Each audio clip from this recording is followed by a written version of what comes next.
waaw daa loué lan nga loué. Kalandoo la loué ñu ngi nii Kalandoo di topp ci ginnaaw Ousmane Sonko.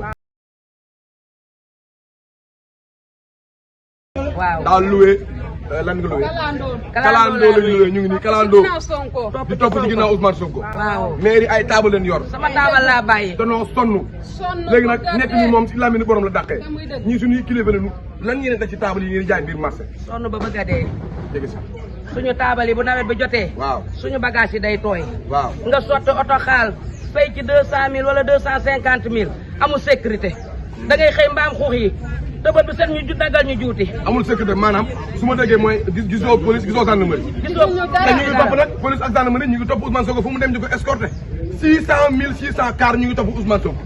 ñun de sonn nañ daal ñun sécurité daal lañ bëgg ñun. waaw amuñu ku ñu defal sécurité. waaw ngay jël sa bagage di ko jal muy yàqu. waaw wax dëgg yàlla bu ñu gisee kuñ ci dimbali ñu sant yàlla. léegi lan ñu liggéey rek la ñu xam. ban message ngeen di lancé sa mbokk yi nga xam ne mais ay maire lañu ñuy jaay ak par rapport ak Ousmane Sonko. xanaa ñaan yàlla rek Sonko li muy wut mu am ko jël réew mi wutal ñu place yu baax qu'est-ce yu baax boo tëddee mën a nelaw. ah loolu ngeen ñaan. waaw sécurité moom lañ bëgg. seer na sonn nañu. waaw ata yéen a déggandoo loolu.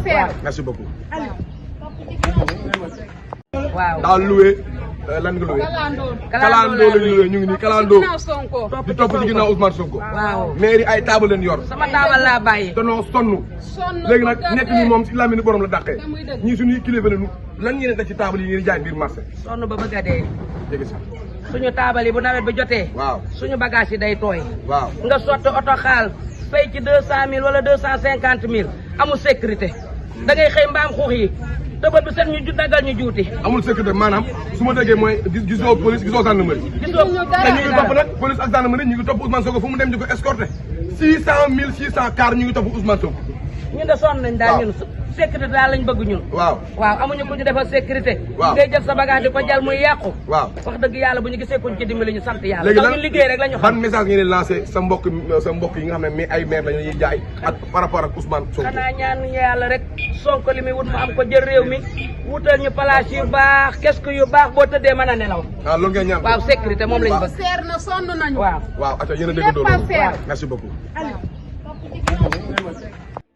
Voilà les gars ñoo ko gisandoor sur la scène de Laye Roby ànd ak Azoura Pros mu ngi ci kaw voilà pour ñu doon laaj live bi problème réseau dañ koy am ci àll yi d'après Azoura Fallou voilà pouce bleu likez